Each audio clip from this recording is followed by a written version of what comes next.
We All can right. get that. Okay, Desiree, I'm going to be moving on to your eyes. And what I'm going to be looking at first is the color and the alignment of your eyes. I'm going to be observing the sclera, making sure that it's nice and bright and moisturized.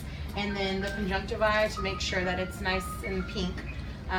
Nothing that I'm concerned about at the moment. And I'm looking to see if there's any lesions or signs of any kind of dehydration.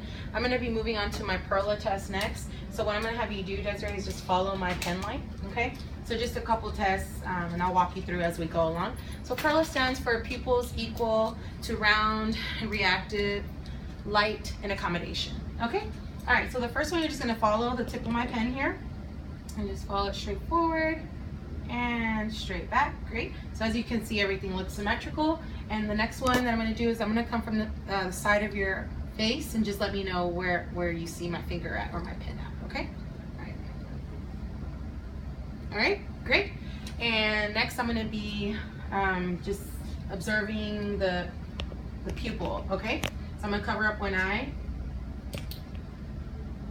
Okay, great. I see it constrict. And the other, great. All right, and next I'll be going diagonally. Just follow it with your eyes. Don't move your head. Okay. And basically, as you can see, the eye movements, I'm testing cranial nerves 3, 4, and 6. Okay. So next I'm going to be moving on to the ears, and I'm going to be observing the external ear first. And what I'm going to do is pretend that this is my otoscope. When I test an adult, I'm going to be holding the pinna up and back. If it were an infant, I would just pull it straight down. Okay.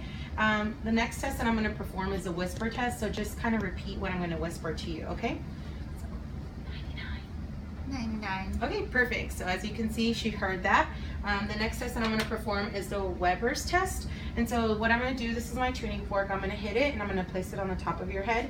You just let me know where you feel the vibrations, on what side, or if you feel it equally. Okay?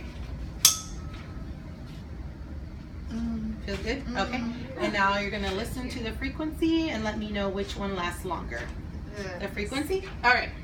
Okay, as I move on, I'm gonna move on to the nose and her sinuses, and for this I'll use my pen light to just observe the nares and just to see if her mucous membranes are intact. I don't see any lesions, everything looks clear. And next I'm going to ask my patient if there's any histories of nosebleeds. Do you have any history of nosebleeds? Okay, great. Next I'm gonna palpate her nasal sinuses, so I'm gonna push downward and upward. Just let me know if you feel any pressure or any pain. Okay, wonderful. So last I'm going to be inspecting the mouth. So what I'm going to do, I'm not going to put the actual tongue depressor in her mouth, but I'm going to ask my patient to say ah. Say ah. And basically what I want to see is her uvula vibrating, and I'm going to inspect her mouth, make sure that everything's intact, that I don't see any lesions. Finally, I'm going to ask my patient if she wears any dentures. Nope. All right. Well, that concludes my first part of my assessment. Thank you.